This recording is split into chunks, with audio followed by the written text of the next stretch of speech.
Wired.com presents The Geek's Guide to the Galaxy. And here is your host, David Barr Kirtley.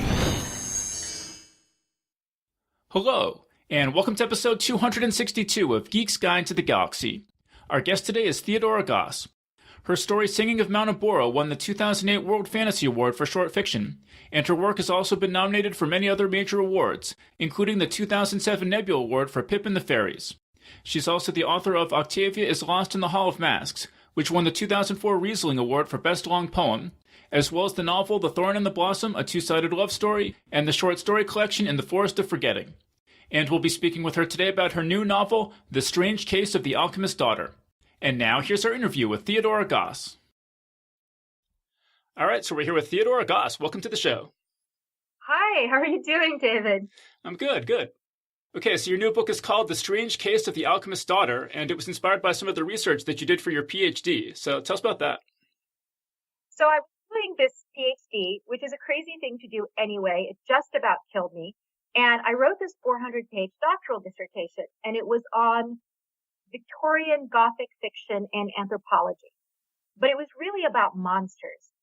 And I was asking a central question. The central question was, how come these really great monster texts, the ones that we love so much, like Dracula and Jekyll and Hyde, all of these, how come they were written approximately from 1870 to 1910? Like, that's the great age of the modern monster.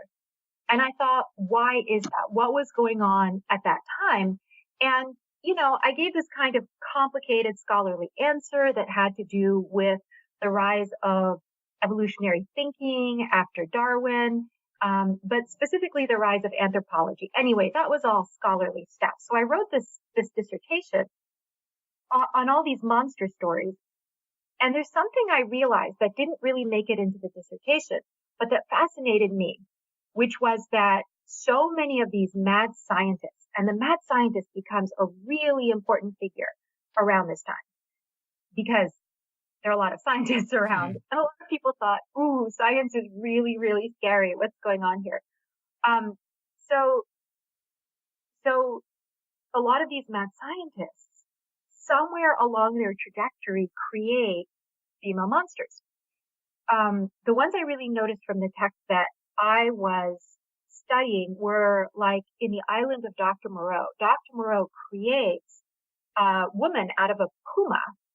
A lot of people don't really talk about this, but this is one of the main things that he is doing during the action of the island of Dr. Moreau. He's creating the puma woman.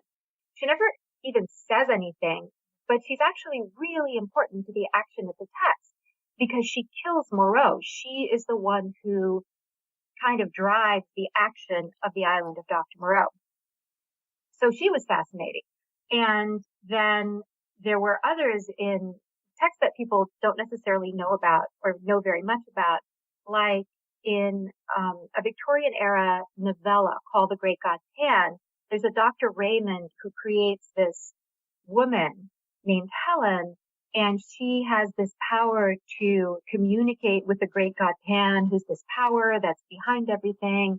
And she can bring the classical world back into modernity. So she's got these really weird powers that have to do with brain surgery that he actually did on her mother, which is like classic mad scientist stuff, turning animals into human beings or splitting people's brains into to give them extraordinary powers. And then, of course, we have the classic story of Frankenstein. And Frankenstein, there's no bride of Frankenstein in the book, but Frankenstein almost creates a female monster. And he thinks a lot about it because the creature he's created is like, give me a bride. Nobody loves me. I need a girlfriend. So that's another example. And those are just a few. There are a bunch more, but there are these really important, interesting female monster figures. And they die, or they, I think they all die. There's one exception, which I can talk about, but other than that, they all die. And, they don't get to say a whole lot usually. Sometimes we get little bits and pieces of their stories, but we don't get a whole lot. And I thought, you know what? That's fascinating. Why is that? And there's some explanations that have to do specifically with the period.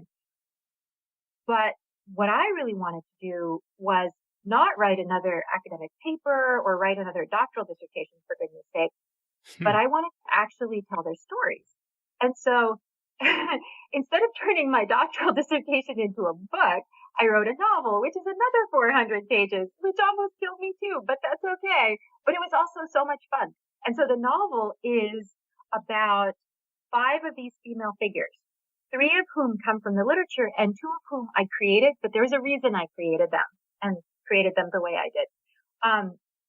And it's about them, their stories, and how they tell those stories. So it's giving voices to these female monsters that come from the literature that didn't get to speak in the original texts. Do you want me to describe the book? Actually, I wanted to ask you first about the short story, The Mad Scientist's Daughter, and then we'll move into the book. So Yeah. could you talk about how you came up with how you first started putting this into prose form? Well, I think what happened was I was really bothered by this, not bothered like, oh, I'm so bothered by this, I have to do something, but it was like when a mosquito bites you and it's irritating and you just keep scratching at it even though you probably shouldn't. So this idea of female monsters who didn't get to tell their stories bothered me. And the first one that really bothered me was the Puma woman from the island of Dr. Moreau, because I thought she's so important and all she does is kill him and die. That's it. So even before I wrote The Mad Scientist's Daughter, I wrote another short story that I don't know who's even read it, but it was called The Puma. It was reprinted in a book of cat stories edited by Ellen Datlow. And that's her story that I told in a slightly different way. And that was kind of my first stab at it. It was like, this is a problem. It's irritating me. And so I'm going to write this story. And it came out okay. But then I thought, what about the other female monsters? And that's when I wrote the Mad Scientist story, which is a stronger story. As a writer, you kind of know that you've got some okay stories and you've got some really good ones. And I think, hopefully, the Mad Scientist's Daughter is one of the good ones. And also, this is when I was really starting to experiment with ways of telling story. So the format is experimental. And it's the story of the 5 girls. We've got Mary Jekyll, who is the daughter of Dr. Jekyll, the respectable scientist. Diana Hyde, who is the daughter of the notorious Mr. Hyde, murderer and laboratory assistant. And then we've got Catherine Moreau, who is the Puma woman created by Moreau on his terrible island of beastmen. Then we've got Beatrice Rappaccini.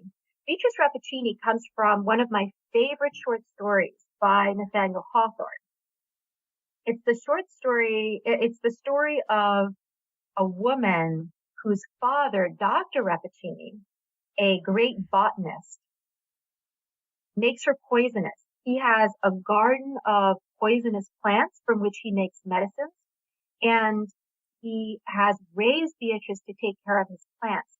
So she becomes imbued with all of these poisons. It's not told from her perspective. It's told from the perspective of a young man named Giovanni who sees this stunningly beautiful woman in the garden of the house next door. He falls desperately in love with her, and he goes and visits her. He finds a way to meet her. And one day he realizes not only that she's poisonous, but that he's starting to become poisonous. And I recommend everyone read the story. I'm not going to go over the whole plot, but in the end, guess what? She dies. So sorry, spoiler, but it was written in the 1830s. So, I don't think I need to keep that secret. So that's Beatrice Rappaccini. She's poisonous. And the last one is Justine Frankenstein. And Justine Frankenstein is the female monster that Frankenstein never creates in the actual story. And in my version, what's happened is that he has taken one of the family maids whose name is Justine. She actually is in the original novel, Frankenstein. Her name is Justine Moritz, and she was a maid. she was actually accused of committing a murder, of murdering one of the Frankenstein children. Again, not a spoiler because this was written a really long time ago. So Justine is accused of committing murder, of murdering little William, Frankenstein's youngest brother. And actually, it's the monster who's murdered William. But Justine is hanged for that murder. And in my version, I didn't want Justine to just die. I mean, nothing was her fault. It was all Frankenstein's fault, really. So in my version, he takes her body and he turns her into a mate for his monster, which doesn't work out very well because she's like, I don't actually want to do this. I'm not anybody's mate. So the short story was really them talking to each other. And in a short story, you don't have a lot of space.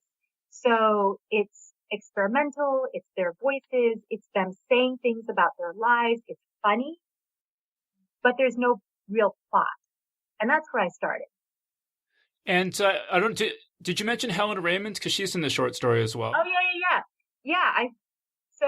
yeah. Someone asked me actually on Reddit recently, what happened to Helen? Because she doesn't appear in the novel. And I said, actually she does, but it's kind of a secret how she, well, if you know the story, you can figure it out. So Helen Raymond does appear, and she's the one who's from The Great God Pan. She appears in a short story as one of the girls who have banded together to form a club in London. So all these girl monsters have found each other and they formed a club and they live together in London. That's the premise of the short story. Right. And you said that when it appeared on Strange Horizons that it got a really strong response from readers. Could you talk about that response? Yeah. I was so happy about that. I think it was actually voted the favorite story for the year, which was awesome. And, it was a finalist for a Locus Award, but it didn't win because there was some other guy. I don't know if you've ever heard of Neil Gaiman. So he actually won. And I was second behind him. So I was like, yes, I'm second behind Neil Gaiman. This is awesome.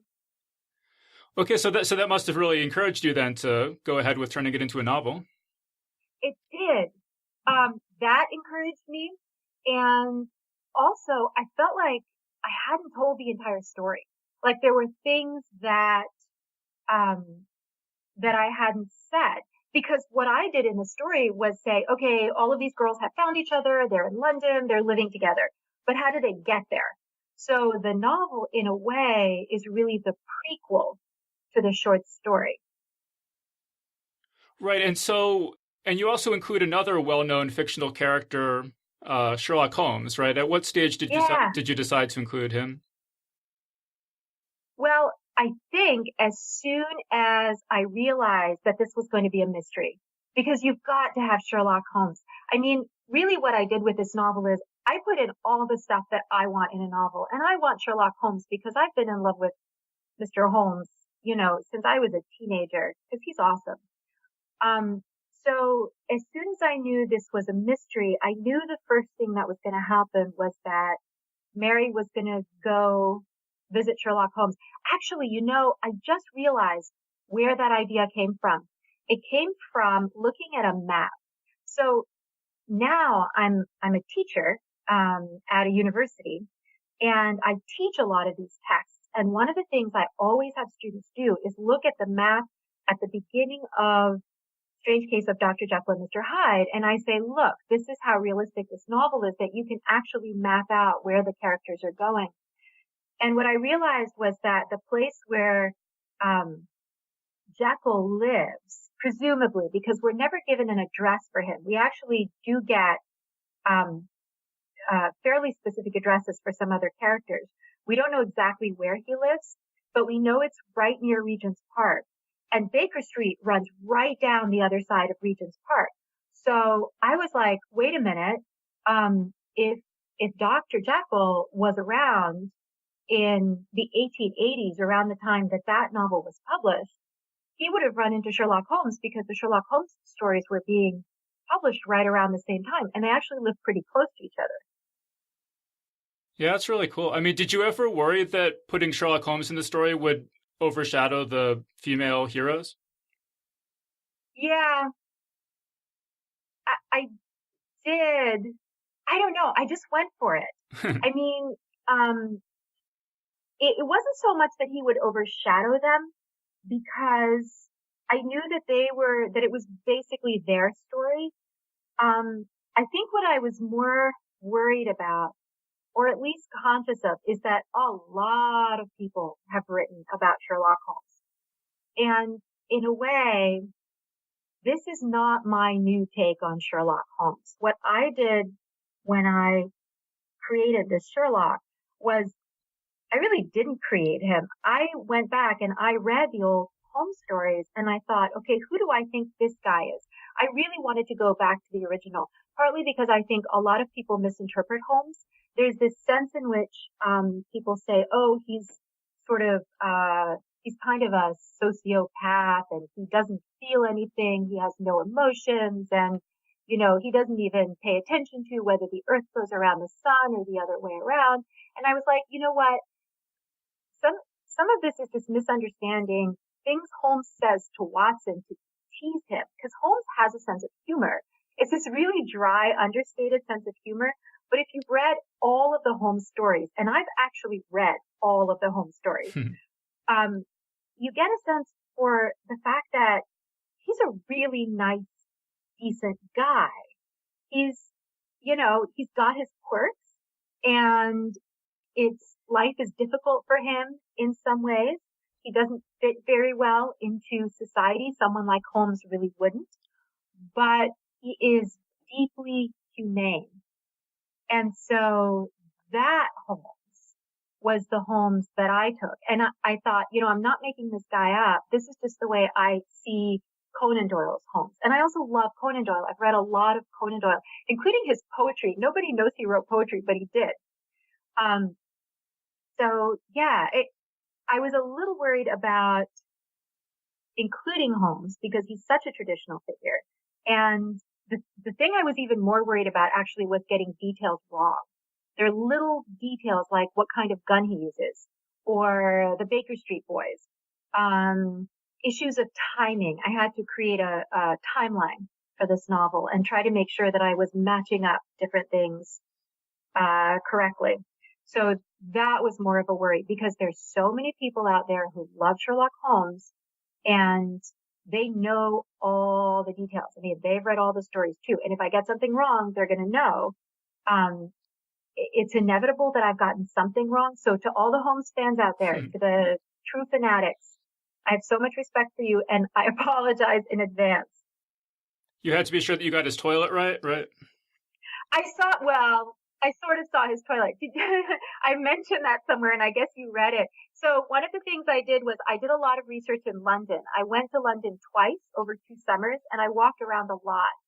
I went to the Sherlock Holmes Museum, which is not at 221 Baker Street, but it's really useful because it gives you a sense for what the buildings look like generally on Baker Street, because they're built in a very specific fashion that belongs to the time period.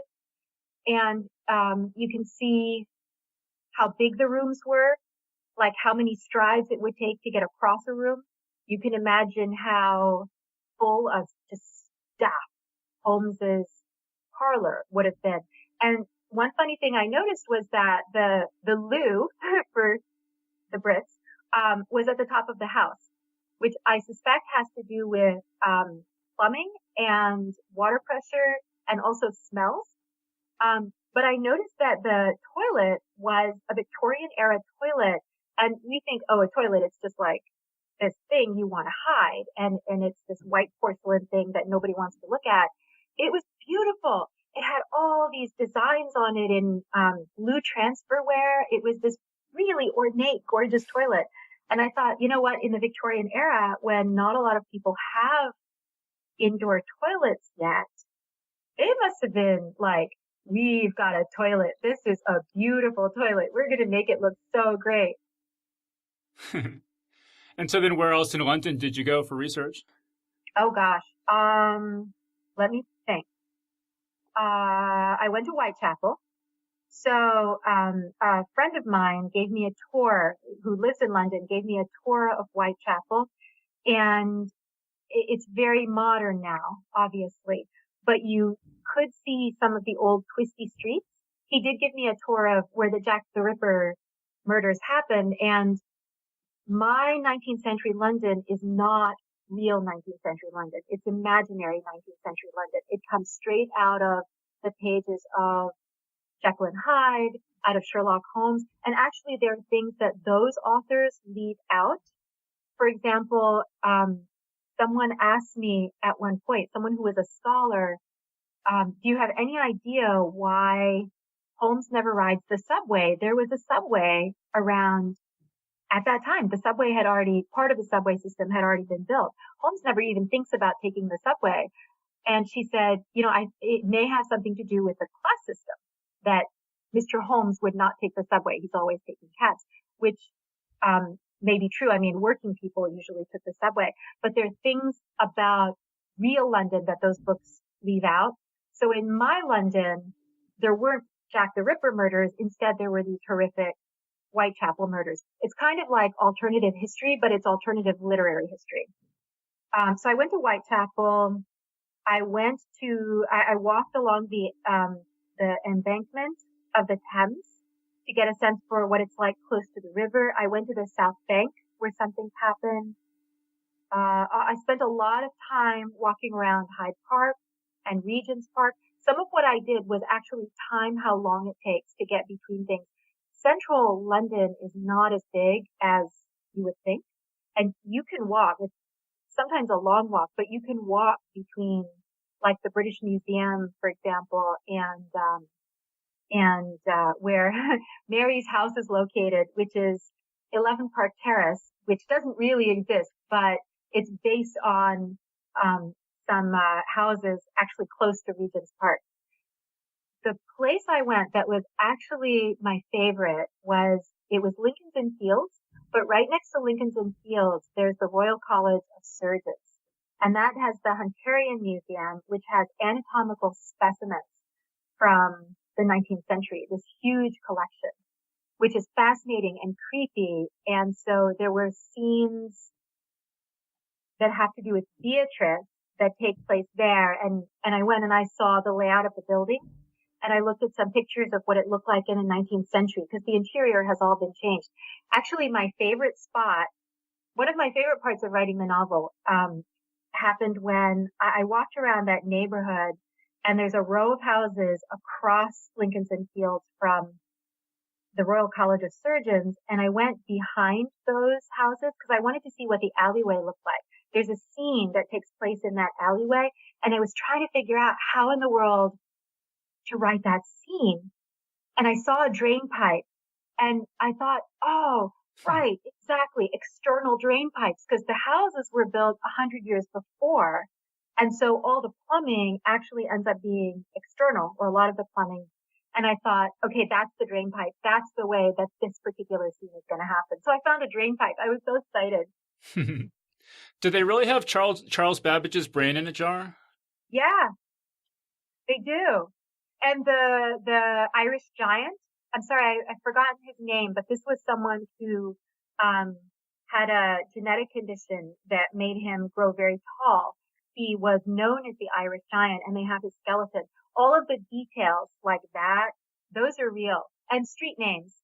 There are a couple I made up, but because I don't want anyone actually, going to Mary Jekyll's address and bothering somebody there. I want that to be imaginary. But things like street names they're real street names, but what I had to make sure of was that the street existed in the 19th century, because sometimes they don't.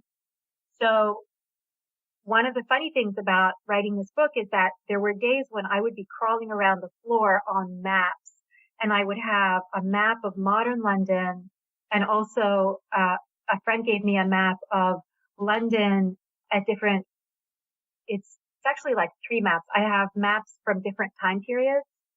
And so I have street names from different time periods, like, I have 18th century London, 19th century London, and then I was working off a contemporary map. And seeing how things changed was really, really helpful. I was wondering if this is historical. This you talk about this sort of high class brothel where the women would read. They were instructed to read the Times and the Financial Times and things so that they would be more interesting to talk to. Those specific details I made up, but there were different levels of brothels, and there were guides. So some of the information we have is from guidebooks, and I did look up at some of those. There were guides to gentlemen who were going to London for the weekend, and they would list brothels. They would list prostitutes who, just worked out of their own spaces or their own homes. And it would give you details, it is one of those really weird glimpses into the past where you think, gosh, the 19th century kind of sucked, because there was a huge problem with prostitution. There was a huge problem with venereal disease. And I left that stuff in the corners of the novel because the Victorian era was gritty. I mean, our era is gritty, right? We have all sorts of social problems. Well, the Victorian era did too. I'm not sure they had different kinds of social problems than we do. Some are problems they didn't have. But it was dirty. It was gritty. It was lively. It was interesting. It was diverse. And I wanted to make sure that all of that came in. And so you see it in these little glimpses. That's really, this paragraph kind of jumped out at me. One of the characters says, "We let Beatrice decorate and try to talk us into supporting the labor movement, aestheticism, and rational dress. Mary retorted that we were conspicuous enough without dressing differently from everyone else, but she had bought a bicycle. Mrs. Poole was scandalized." Could you just unpack some of that stuff, the bicycle and rational dress? What was it like at that time? Okay, so the novel takes place in the imaginary 1890s, but the imaginary 1890s are based on the real 1890s. And there was a lot going on in the 1890s. We have this false idea of the Victorian era, that it was kind of static and people dressed in nice clothes and they socialized and drank tea. And that's not what it was like. Actually, in the 1890s, I mean, if you think about the end of the 20th century, when all of a sudden people were like, oh my God, the internet, the amount of change that happened between 1970 and 2000, that's about the amount of change that was happening between 1870 and 1900. It was enormous. There were social movements. So there was a lot of labor unrest. There was a depression during that time. People were out of work. There was a lot of poverty. There were all sorts of problems with working in factories. So there was a labor movement trying to address those problems. I'm trying to remember now what I said. There was the labor movement. There was rational dress. So rational dress there was a suffrage movement, which was the movement for votes for women. But there was also a more general movement for women's rights. And there was something called a new woman. The new woman was actually a term that was used to mock these types of women. And these were unnatural women who wanted such terrible things as the right to vote and to go to college. And they wanted to be able to walk out without a chaperone. We're talking kind of upper middle class women here. And all of this was pretty scandalous at the time, that women would want to do these things like become educated. It was seen as dangerous. It was seen as something that would threaten the social order. Rational dress was a movement to first get rid of the corset, because the corset, which women had worn in one form or another for a very long time, basically most of the century, really did affect your ability to do a lot of things. I mean, a Victorian woman wearing a corset is very different from a modern woman wearing a corset, because a Victorian woman would have been wearing it from a very young age. So it would have been much more comfortable for her.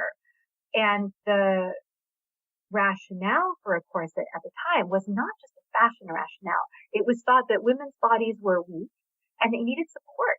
So the corset would actually give you support. It would help you do things. Now, nowadays we get that support from, having muscles. But, but actually if you'd worn a corset all of your life, you wouldn't necessarily have developed some of those muscles, the abdominal muscles that we really focus on in our Pilates classes, for example.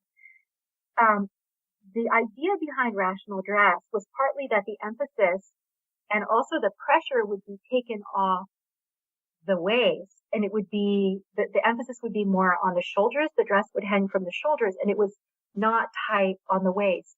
So the format, the hang, the design of the dress changed. And this was widely mocked, by the way. The people who wore a rational dress were like pre-Raphaelites and aesthetes and people who hung out with Oscar Wilde. They were kind of the radical fringe. The funny thing is, if you look back at some of these dresses that women were wearing, some of them look a little silly because they're based on medieval dresses, so we wouldn't wear them except to a costume party. But Victorian era rational dress is actually what gives us the structure of modern clothes. So you look at like Coco Chanel, and you can see the line from rational dress to the innovations of Chanel much later. But it was a real controversy at the time, and there were fairly conservative magazines like Punch that would really mock women wearing rational dress in cartoons. And they were seen as ugly because, they didn't have that beautiful little waist. What else? Labor movement, rational dress. Bicycles? Oh, bicycles. Yeah. So bicycles were kind of a controversy. Bicycles were amazing because if you're a woman walking around London, first of all, if you're a upper middle class young lady, you're not supposed to be walking out by yourself at all. You've got to wait for someone to go with you. And it's going to be a maid, or if you don't have a maid, it might be a female relative, it might be an older sister, it might be your mom, but you need to have a chaperone. And one of the problems is that, London, it's an urban space. You could be accosted. There was this idea that it was dangerous. A bicycle changes that equation, because if you get on a bicycle, if someone bothers you, you can actually get away from them. Plus, you can move around quickly without having to get carriage, right? Having to pay for a cab. Like a proper young woman would not ride in a cab by herself, or having to get on an omnibus and just jostle with all the other people on an omnibus. So a bicycle gave you a lot of freedom. There was a bicycle craze at the time, but it was seen as kind of controversial. For one thing, you can't ride a bicycle side saddle. You have to ride astride, and that's kind of masculine. That was seen as a little masculine. Sometimes women wore split skirts. That was close to trousers, and trousers, a big no-no for women because it took away your grace and femininity.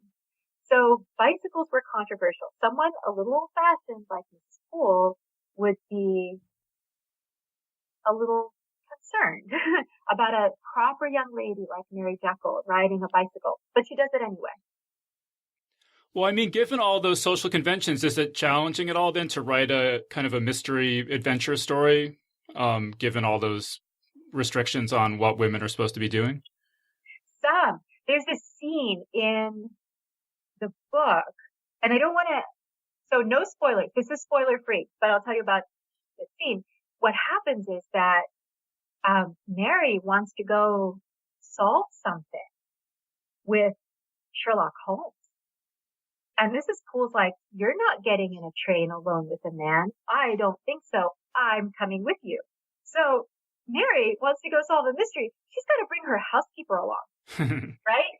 And then they go to this place, this small town, and he's like, "Okay, I'm going to get information, so I'm going to go into the pub." And Mrs. Poole's like, "You're not going into the pub, Miss Mary." And Mary can't go in. She has to wait outside for Sherlock Holmes to get information. So yeah, and this part of the movement of the novel is Mrs. Poole changing a little bit, Mary changing a little bit, everybody sort of giving and taking, and all of the characters moving a little more toward modernity. Now, I have to say, these characters, they have different experiences and they come from different eras. So Mary's been raised as an English lady. Catherine Moreau, she's a Puma, right? She hasn't been raised as an English lady. So her preconceptions are totally different. Beatrice Beatrice has also been raised in a different way because she is from Italy. So she knows many of these conventions. She has a slightly different attitude toward them. And then, of course, there's Justine Frankenstein. And actually, Justine is not modern. Justine was created 100 years ago. So the conventions that she knows are from a different time period. Interestingly enough, I didn't really discuss this in the novel, but a funny thing happened in the 19th century, which is that at the beginning of the century, the restrictions on women were lighter than they became later on. So there's like a dip, right? It was a little bit easier for women at one point, and then it got a little harder and more restrictive because around the middle of the century, you get this idea of the separate spheres and the idea that women really should be in the home. And then it changes again. And toward the end of the century, women have a little bit more freedom.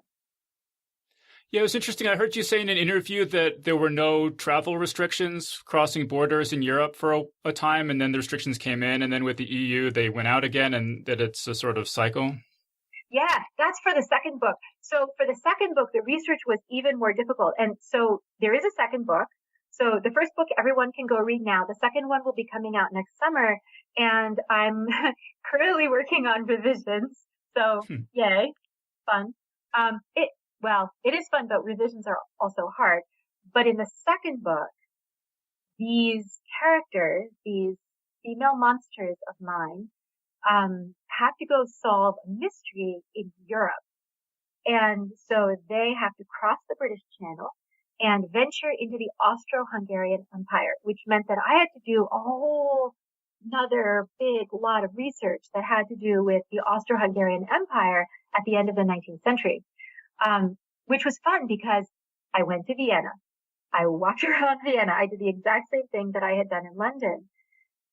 One of the things I found out was I thought it would be difficult. I thought, oh my gosh, they're going to need passports. They're going to need visas because I made assumptions about what the time period was like. And they didn't.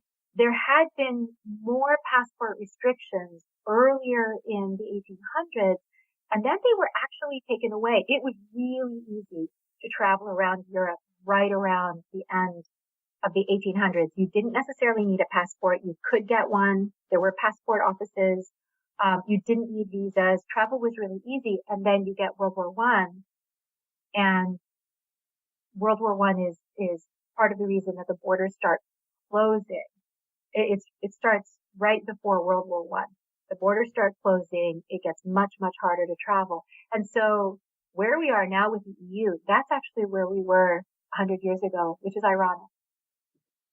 When you grew up in Hungary, right? Was that part of your, was that motivating you at all to set the story there? Yes, I grew up there a little bit. So I lived in Hungary until I was 5 years old because my family is Hungarian. People sometimes ask me, because I've traveled a lot and I've moved around a lot, oh, were you part of a military family? Because I sound American, right? And I say, no, I'm actually Hungarian. I was born in Budapest, and I live, you can tell too, because I say Budapest rather than Budapest, because in Hungarian, the S sound is a sh sound. So, I was born there. And my mother left with me and my younger brother when I was 5 years old. We lived in Brussels for a little while, and then we came to the U.S. when I was 7. So I've been speaking American English since I was 7. But I've been back to Hungary. I went back for the first time when I was a teenager, when it was still communist, and also when there were still lots of border restrictions. It was behind the Iron Curtain. And I've been back. For a while, I was going back every couple of years. Now I try to go back every year because it's my hometown. Budapest is my hometown, and it's a city I know really well. So that my love for Budapest, which I think is the most wonderful, magical city in the world, was part of the reason that I set the story there, but also my characters are up against a secret society. And you see this in the first novel, and it's in the blurb. So again, I'm not giving anything away, but they're up against a secret society of scientists who are practicing alchemy. It's called the Société des Alchimistes. And I thought, okay, where in Europe would the headquarters of the Société des Alchimistes be? And it has to be Budapest, because even at the time, Budapest had a kind of mystique. It was a city that was, it was associated with the exotic, with the strange. It was seen as kind of the edge of Europe. Also, if you read Dracula, which is one of the novels that I wrote about in my dissertation, there's a certain attitude toward Hungary. Because of course, Dracula's Hungarian, which I love. Actually, Dracula is Székely, it's a tribe that settled in a certain part of Transylvania. At least this is what Bram Stoker tells us. I don't think Vlad Dracula, the historical figure that he's kind of sort of based on, I don't think he was, but Bram Stoker tells us that Dracula is Székely. And my grandmother came from that particular tribe. She was Székely. So, I belong to that. My family actually comes historically from that part of Transylvania.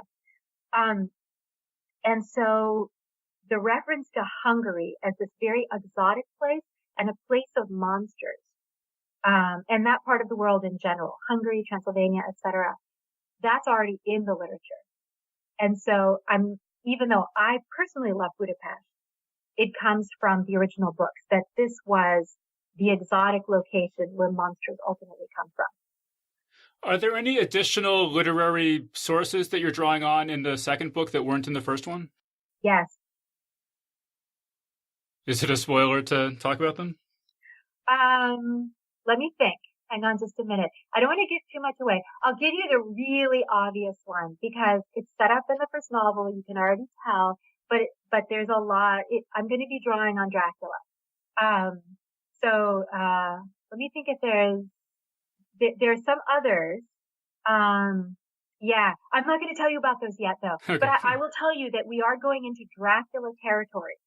So second novel, which makes sense, right? Because we're going to Vienna. So we are going to be going to Vienna and we're going to be going to Budapest. Yeah. I was kind of curious, or I want to bring up too the format of the novel because it's written in this really interesting, unique style. Could you talk about kind of how you came up with the form of the book? Yeah. So I took a risk. The novel is about women's voices, right? Women speaking. And I wanted to have their voices in there. And in a way, I wanted it to be, I hope readers don't get mad at me for this. I don't know, they might, but I wanted it to be a little bit of a cacophony. And I didn't want there to be this one controlling authorial voice because that's not what the novel is about. So that's one thing that went into the voice, that I wanted to hear the characters' voices. I wanted to hear them talking.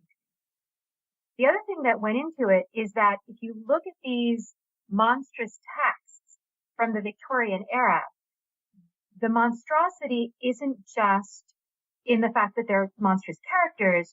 The texts themselves are monstrous, the forms of the text, in that, for example, Dracula is a Frankenstein's monster of a text because it is stitched together out of diary entries and recordings and newspaper articles. So the form of the text itself is a monster.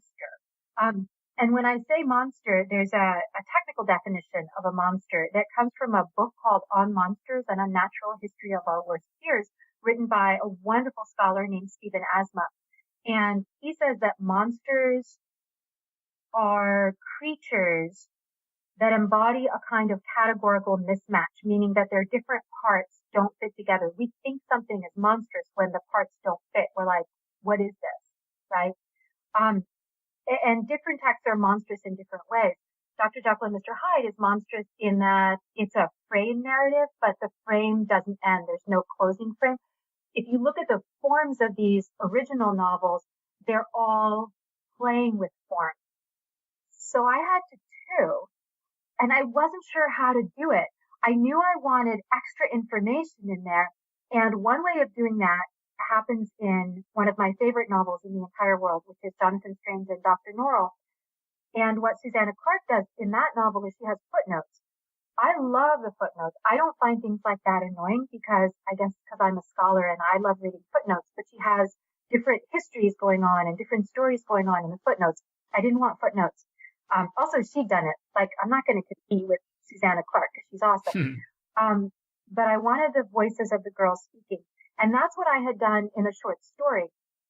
When I first started writing this novel, I actually tried writing it as a traditional narrative, and it just lay there on the page, and I thought, this isn't coming alive for me. And if it's not coming alive for me, then I don't think it's going to come alive for other people.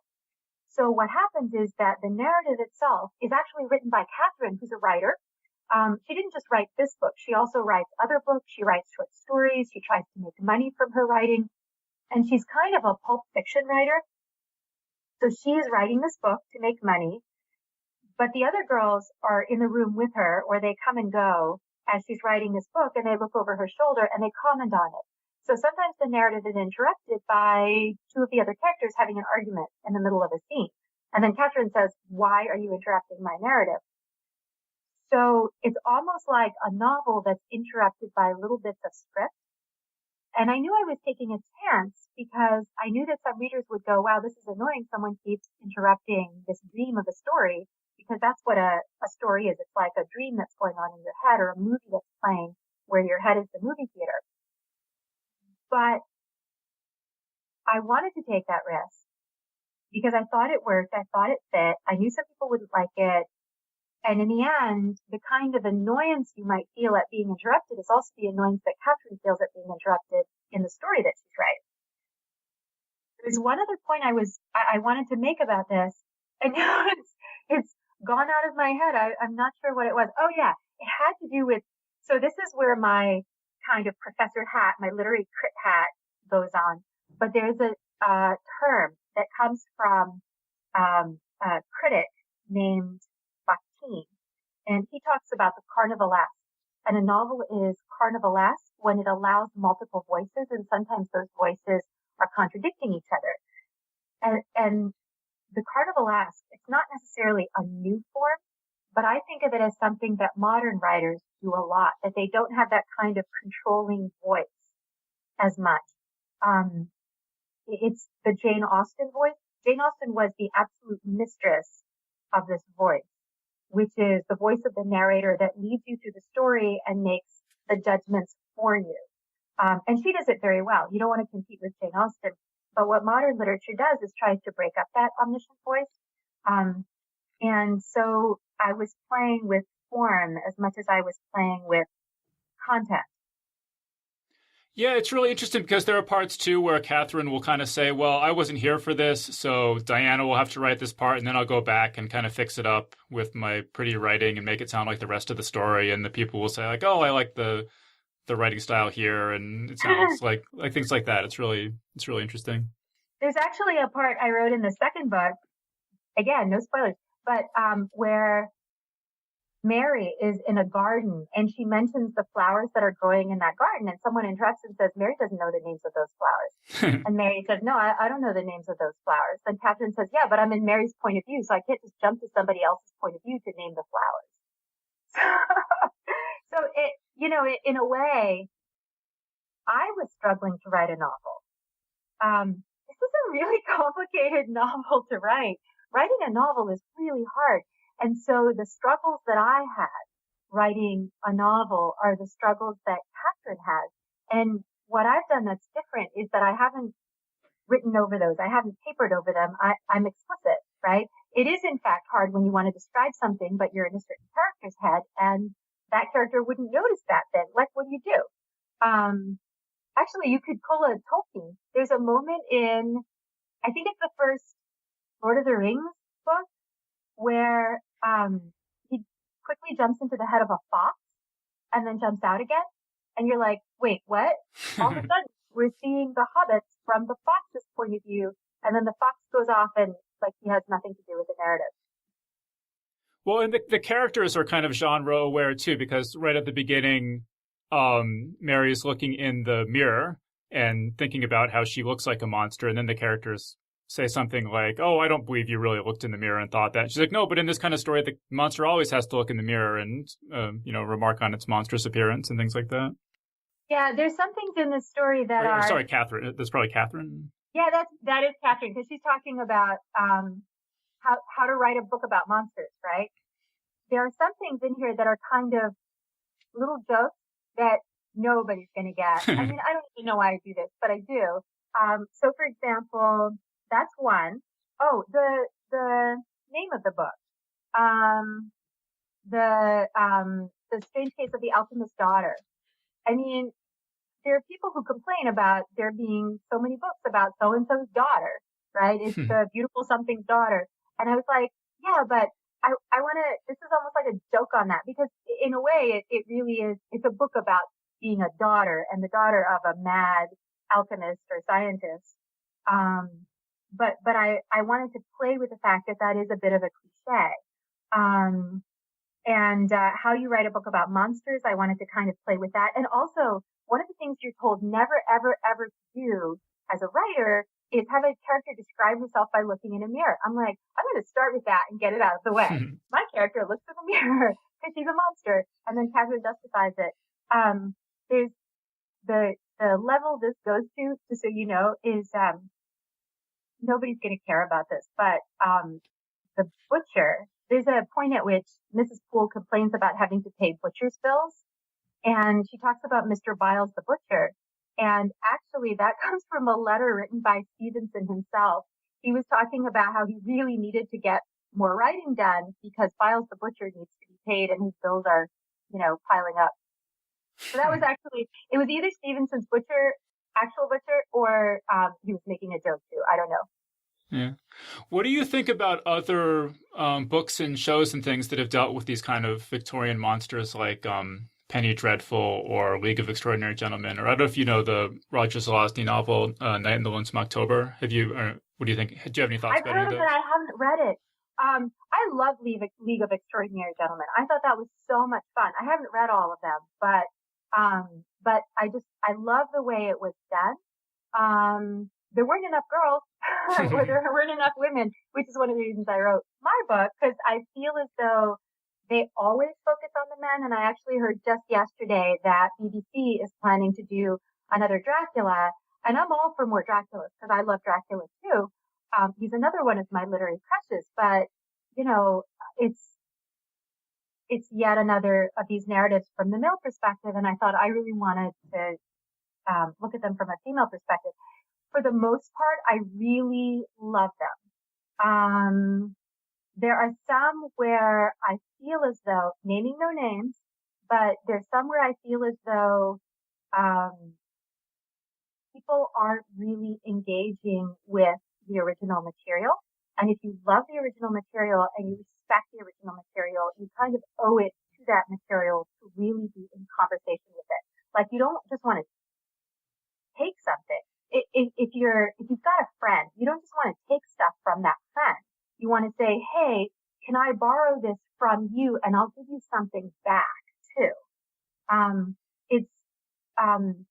It's also true of fairy tales, which is another thing I really love. And the modern retellings of fairy tales that are really good are the ones that are actually kind of in a conversation with the Brothers Grimm or in a conversation with Charles Perrault and sort of talking to the originals. And when books don't do that or shows don't do that, I think it happens more with shows, to be honest, and especially big budget movies, where, the director decides, oh, I'm going to do this. Isn't Frankenstein cool? But then doesn't really engage with what's really going on in Frankenstein at a deeper level. I mean, there's an interesting line toward the end of the book where one of the characters is sort of imagining what Mary Shelley might think if she were to read this book, your book. Mm-hmm. And she says, I think she would have excused its defects and praised it as an accurate portrayal of a group of women trying to get along in the world as best they can. Yeah. And I was wondering if you could talk about, like, in what way do you think that having a group of women as opposed to a group of men, how does that affect the way the story goes or the way it's told? That's interesting. I mean, I'll give you my observation is that the Yeah. characters seem to be a lot more supportive of each other than a group of men would be. You know, I feel like a group of men would be just like giving each other crap all the time and mocking each other and, you know, constantly vying to see who's top dog and stuff like that. And there's just a different dynamic with at least this group of women. I was thinking about which groups of men I can really think of. Um, and the one that comes to mind most readily is in Dracula when all the men band together to hunt vampires. And they actually really exclude Mina, which is a bad idea. You shouldn't exclude Mina ever because it's awesome. Um, and that's the one I can really think of most readily. Most of the men that I can think of are loners, right? I mean, these, especially mad scientist stories tend to be about men who are very much alone. Like Dr. Jekyll is radically alone. He even rejects his friends. Frankenstein is very much alone. They're about men keeping secrets and not being able to talk to anybody else, which seems to me actually a very masculine narrative. I mean, I don't know if you as a guy feel this, but it seems to me that the way we're socialized in Western society, a lot of guys don't talk about things. And so it makes sense that they'd be off by their lonesome. In Dracula, that's different because the men do band together. They don't talk though. That's the thing. Like Jonathan Harker and, Homewood and Seward, they don't sit around going, hey, did you see what Van Helsing was wearing the other day? Do you think that looks good on him? I don't think that looks really good on him. So you're right. You don't find that kind of camaraderie. And they don't really have money problems because Homewood is rich. So these girls, first of all, they don't have money. They need to make money and they need to make money in a society where it's difficult for women to work. So they need to find a way to support themselves. And also they chatter and they gossip and they get into fights. It's like living with your four sisters, which is, if you don't have any sisters, I can tell you, like, I didn't grow up with my sisters, but I know women's relationships, especially with sisters, it can be pretty fraught. So do you think that that'll come up? Is that going to come up in book 2, the more fraught aspects of female relationships? Yes. Most, yes, because they disagree about things and sometimes they disagree about really important things. And what I like about these characters, I mean, there's a sense in which I wrote them, I guess. There's a sense in which they kind of wrote and write themselves. So they seem to really get along pretty well. Catherine is a bit of a lone puma. So she tends to go off by herself and make decisions and, you know, not necessarily listen to the others all the time. Diana's her own thing. She's constantly getting into trouble. She's constantly, getting the others mad. So a lot of the conflict has to do with Diana and a lot of Mary's conflict has to do with Diana because on the one hand, she gets very fond of Diana. On the other hand, Diana is just constantly annoying. It's like, I don't know if you have siblings, but like a little brother or a little sister who's, constantly, you're supposed to watch your little sibling and your little sibling's continually getting into really bad trouble. That's the situation. So yeah, I think you do see that. And for me, I don't know if other people will read it this way, but for me, this is really a book about sisterhood. Yeah, I thought one thing that came through very clearly is how much you like these characters. I mean, there is this amazing mystery action plot in the book, but I feel like that you would just be happy just hanging out with these characters, just sitting around, having them drink tea and talk, and that would, that you have that sort of rapport with the characters. I like them. They're awesome. I'd love to go visit them and, stay with Mary for a while at the Athena Club. The funny thing is that some comments that I've seen, I try not to pay too much attention to things people say, especially when I'm revising the second book, because I want to sort of keep it in my head. But I do want to sort of know, no novel is perfect, right? Every novel has flaws. My novel's going to have flaws. But I have seen one comment that that I'm not going to take to heart. And the comment is, oh, well, after the action ends, there's this period where the girls are sitting around and having tea. Again, not a spoiler because it doesn't really tell you anything except they sit around and have tea. And I'm like, man, or woman, whatever, but that's the most important part. It's like, yeah, you go on adventures, but then you bond. And it's for me, the most important moments aren't actually the moments where you're, having the big adventure scenes.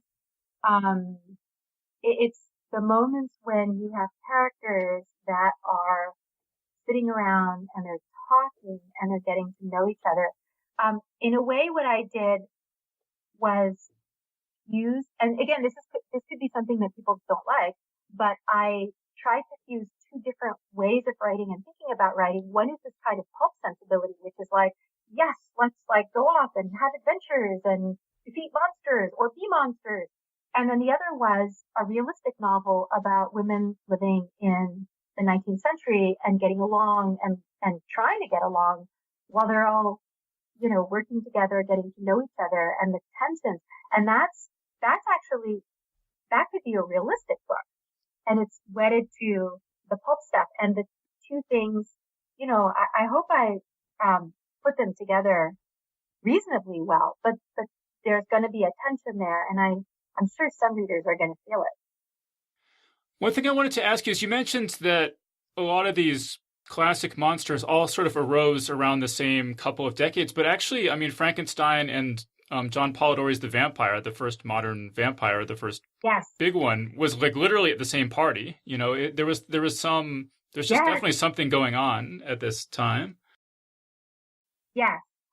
Which was much earlier, right? Frankenstein was published in 1818. I don't remember the publication date of The Vampire, but yeah, you had this party where Lord Byron was sitting around with Mary Shelley, Cordelia Shelley, Claire Clairmont, John Polidori, and you have these two iconic texts, The Vampire and Frankenstein, coming out of it. It partly, I think, has to do with the fact that beginnings and ends of centuries are these moments of transition. And so you have those two texts coming out of a transitional period at the end of one century and beginning of the next. And then another 100 years passes and you have these other iconic novels coming again in that liminal period. Technically it's called a fin de siècle, which is the end of the century. But it's that transitional period, that liminal period when it feels to us psychologically as though everything's changing. And notice, by the way, that we're in a transitional and liminal period and there's so many monster stories. So we're in another one of those periods where it feels appropriate to write monster stories. But yeah, those are also two excellent examples. And, Frankenstein, I definitely talked about here, and, Polidori, I won't talk about quite yet. I thought, I took a class in college on Frankenstein, and I would really encourage people to read the novel. It's really, really good. And one thing is that you should read, according to my professor, who was a Mary Shelley scholar, you should read the 1818 text, which is the one we read, because apparently then Percy Shelley rewrote it subsequently. And this professor at least felt that he had kind of messed it up. I actually disagree with that, but that's okay. Not to disagree with your college professor.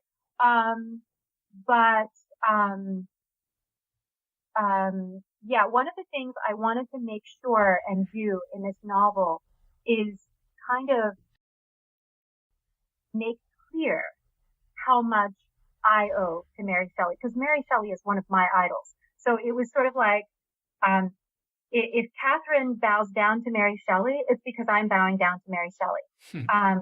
And Catherine is deeply influenced by Shelley because Shelley is one of our most important women writers, especially for those of us who write fantasy and science fiction. And I would make the argument that this book is a work of science. Well, maybe not science fiction. It's a work of scientific romance, the way that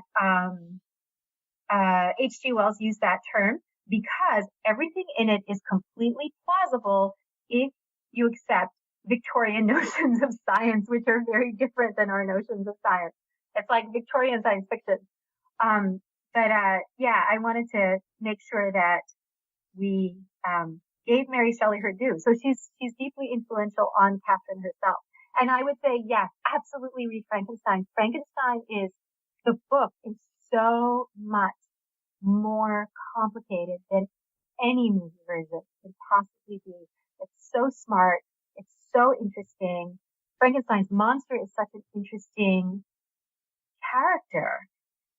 And the addition issue, I would say there's controversy over how much Percy had to do with the 1832 edition.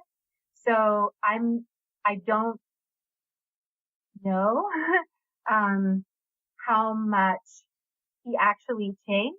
I've seen people make the argument that actually it really was Mary Shelley's creation. My take on it is I actually prefer the 32 edition because it fleshes some things out a lot more. There are some things in there that we know Mary put in and we know the reasons she put them in. And there are topical references to political things that happened at the time. At the same time, read the 1818 edition and see what she wrote. She was a teenager when she wrote this. And when I teach it, I tell my students, this was a girl who was not much older than you were, and she wrote this absolutely brilliant novel.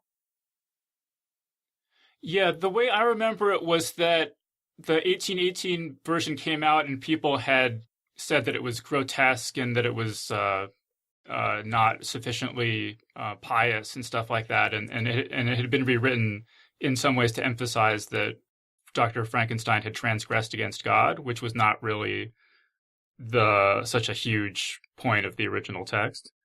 There was a more religious message. The other thing is that the relationship between, not the relationship, I think technically the relationship between Frankenstein and Elizabeth, the woman he's in love with, changed because they were, I'm doing this from memory, so I hope I'm not wrong about this, but they were something like cousins in the 1818 edition, and the kind of the perception of what was too close of a relative changed over time, and they were made kind of adoptive brother and sister, but not actually related in any way. I think I remember that was the case. So yeah, there were parts of it that definitely were responding to criticisms, things that were happening at the time. I think,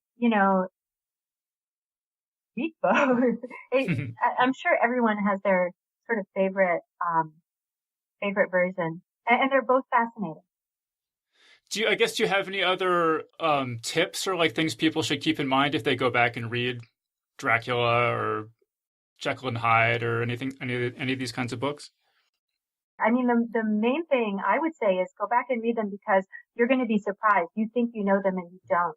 They're, especially if you have a general cultural idea of what they're like, you're going to go, oh, Dracula is so much more complicated than I assumed it would be. And Dr. Jekyll and Mr. Hyde is not about a guy who splits himself into his good and evil sides. That's not what it's about at all. So we have a cultural construct of what these texts are about that doesn't match what's actually in the texts. These texts, they're seen as part of popular culture. I would say if you can, read some books about them after you've read them, or maybe take a class on them because there's so much fascinating stuff there in terms of how they fit into history and historical ideas. It really helps to understand Dr. Jekyll and Mr. Hyde if you understand something about the controversies over Darwinian evolutionary theory, for example. So yeah, I guess my tip is, read them and also try to get a sense for their historical context. Well, when you talk about reading books about them, I read a book years ago. It was called Bram Stoker and the Man Who Was Dracula. And the premise of it was that Bram Stoker had based the character of Dracula on Henry Irving, I think was his name, who was the most famous actor of his day.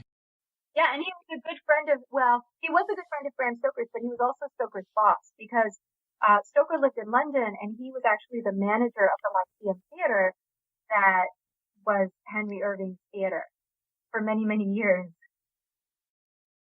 I totally buy that. And the reason I totally buy it is that I'm sure he based at least something on Henry Irving because one of the first things he did after the book was published was try to get Henry Irving to do a play version, and he really wanted Irving to play Dracula. Yeah, it's just so interesting for me because I don't know. I've said before, I think that you just imagine Bram Stoker, the guy who wrote Dracula, I just imagine him as sort of this goth guy in a castle somewhere, you know. It's like, no, he was this redheaded Irish guy who ran a theater company and they performed for the Queen, and it's just, you know, it's just not the stereotypical thing you kind of picture. No, he was really big and athletic, actually. The funny thing is, nobody, I shouldn't say nobody, some people read things by Bram Stoker other than Dracula. His other literature it's really interesting. He wrote some very realistic novels, and then he wrote some other sort of gothic things, because that was really popular at the time. So there's The Queen of Seven Stars, which actually is one of my favorites, about these archaeologists who find an Egyptian queen who's been mummified called Queen Tara. And they're like, ooh, let's revive Queen Tara. So this is an early mummy story. And then there's The Lair of the White Worm, which is this crazy gothic novel that I think never even really reached its finished form. I think he was writing it while he was already ill, and it never quite got finished. But that's really strange. And then he wrote some short stories. His short stories are really weird. I think they're now published in a volume called Dracula's Guest and Other Stories. And the first story, usually placed as the first story, is Dracula's Guest. And it's a short story that was meant to be the first chapter of Dracula. It actually was taken out of the book because he felt like it didn't fit. But it's Jonathan Harker going to Transylvania and he meets a female vampire. And this is it's not Transylvania, it's Styria. And this is one of the ways we know that he was deeply influenced by Sheridan Le Fanu's novella Carmilla, because that female vampire is based on Carmilla. Oh, little funny thing. When you read Dracula, there's one point where Jonathan Harker sees a beautiful blonde female vampire and he says, she reminded me of something, but I don't remember what. He recognizes her because she was in that early chapter that was taken out of the book. So like he met her in a chapter that didn't make it into the book. That's really interesting. I mean, you mentioned one piece of feedback that you got that you're going to ignore, but have there been other pieces of feedback you've gotten on this book so far that have kind of stood out for you? I mean, I've gotten, it's not so much feedback, it's just sort of hearing the chatter and what people are writing and reviews. And when you're a writer, you can't pay too much attention to reviews because sometimes people hate the book and then you're like, wow, I must suck. And it never helps to do that. But there are things where people have said, oh, this is about young women coming together and forming a found family. And I've been like, yes, you got it. Yeah, that's it. Yay. I did it. Or you got it. And, hopefully I put something in there that made you get that out of it. So that's been really helpful. There are things like, oh, the girls talking during the writing of the novel is a little annoying, where I've been like, yeah, I know. Catherine said so too. I know it's annoying. I'm sorry, but they did it. So I don't know what to do about that. It's like when, you're trying to tell a story and people are chiming in. It is annoying. I haven't read anything yet that makes me go, oh yeah, I need to do something differently. Or, what I am getting that's very helpful is I'm working on the revision of the second novel and I got comments from my editor. My editor is brilliant. And so there are things she said where I've gone, oh, yeah, I don't want to do the exact thing that you told me to do, but I understand why you told me to do it. And it means I didn't do this thing that I wanted to do well enough. And there are things she said that made me go, oh, that's how it goes. Okay, now I understand. because you get someone who's a really good editor and they make you look at your work differently. And so when you think about how I wrote this novel, people think, oh, the writer sits down and starts typing and the novel comes out. And it's like, no, I'm in conversation with a drain pipe in London. I mean, that drain pipe gave me an idea. And I'm in conversation with my editor and she gave me an idea.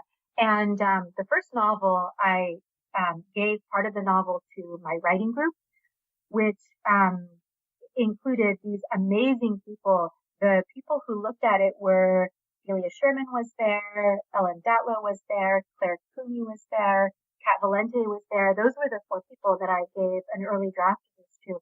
And the feedback they gave me changed my perspective on the novel. And that was really helpful. Yeah, that's quite a power, for this type of book. Yeah, it's dream like team. Yeah, it's like the dream team. If you can imagine 4 people to actually look at this novel, those are them. And Novel Wolf was the editor on the book. Novel Wolf, who's amazing, from Saga Press, is the editor, and I'm so glad that she liked this book and was enthusiastic about it. And the best thing about it was when she bought it, she didn't say, oh, well, we think this is commercial and it will sell. She said, I get these women. I totally understand what they're doing. And this is she called it, I'm trying to remember her words. She called it a lady bro novel. She's like, I've been looking for a team of women like this. This is what I want to publish. And I was like, yes, not only do you like it, but you like it for the exact same reason that I wrote it. Because I want to see a team of women go out there and be monsters, but also do things. Have you had any interest yet from film or TV people? Because like you said, they're doing another Dracula, and it's kind of, that this is more kind of an original spin on this sort of material. I think so.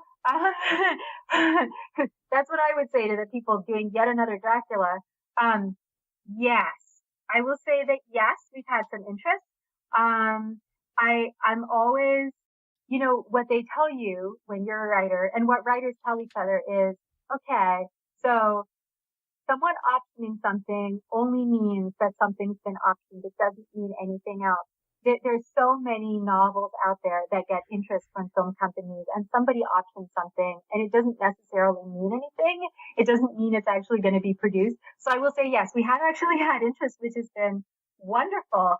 I would love it if this were made into something like a TV series. And it's not just because I wrote it. It's because, if you think about what it would look like visually, it would be set in the late 19th century. You could do so much in terms of costumes and settings.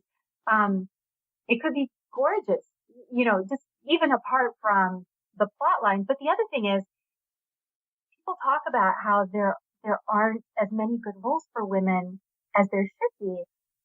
There are a lot of female characters in this book, and seeing some really amazing actresses get to be like a Puma woman or a gentle, melancholy giantess or the very proper Mrs. Poole. That would be amazing. I mean, I think they would be good acting roles for women, and that would be a lovely thing to see more women on screen. Yeah, no, that would be great. So, I really hope that happens. Oh, and none of them is the love interest of anybody else. Actually, in a way, if you think about it, the male characters in this novel are seen from a female gaze. I didn't write it that way. It's just, I can't help it because I have a female gaze. So, the Sherlock Holmes character here is the Sherlock Holmes I had a crush on. He's definitely seen from a female perspective. Okay, so Dora, so we're pretty much out of time. So I guess just, do you have any just final thoughts you want to say, or any other projects you want to mention, or anything like that? The big project right now is writing the second book. So I will say that, I'll say, hopefully people will buy the first book and read it and like it, or get it from the library. I am so 100% behind libraries. Libraries saved me when I was a kid, and I know they do that to a lot of other people. So go to your library, ask for a copy, or go to your bookstore. They should have it too. And then the second book will be the next big project. So those are the two things I'm really focused on right now. All right, great. Yeah, and so this book, once again, it's called The Strange Case of the Alchemist's Daughter. And so we've been talking to Theodora Goss, the author. And so, Dora, thank you so much for joining us. Thank you so much, David. This has been lovely. And that was our interview. So big thanks again to Theodora Goss for joining us on the show. And remember that Geek's Guide to the Galaxy is made possible thanks to support from listeners like you. So if you enjoy the show and want it to continue, please sign up to give us $1 or $2 per episode over at patreon.com/geeks. And if you'd rather make a one-time contribution, you can do that via check or PayPal over at geeksguideshow.com/crowdfunding. And I'd like to give a special thank you to C. Mosher, who just signed up this week to support us on Patreon. C. Mosher writes, I've listened since the IO9 days, and I figured it was time to pony up. I just finished the Prisoners of Gravity episode, and boy does that hit the nostalgia feels. I was 10 when it first came out. I live in a smaller city about 4 hours north of Toronto, so the episodes I managed to watch were my introduction to SF fandom beyond reading Arthur C. Clarke and Ray Bradbury and watching the episodes of Doctor Who that were on TVO. Keep up the good work.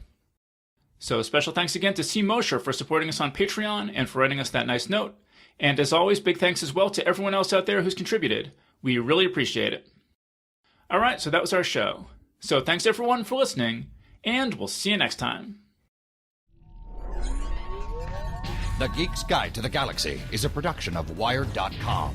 For more information about the show, visit geeksguideshow.com. To learn more about your host, visit davidbarrkirtley.com. Music and voiceover produced by yours truly, Jack Kincaid. If you enjoyed this program, tell your friends. If you didn't enjoy it, tell no one. Thank you for listening.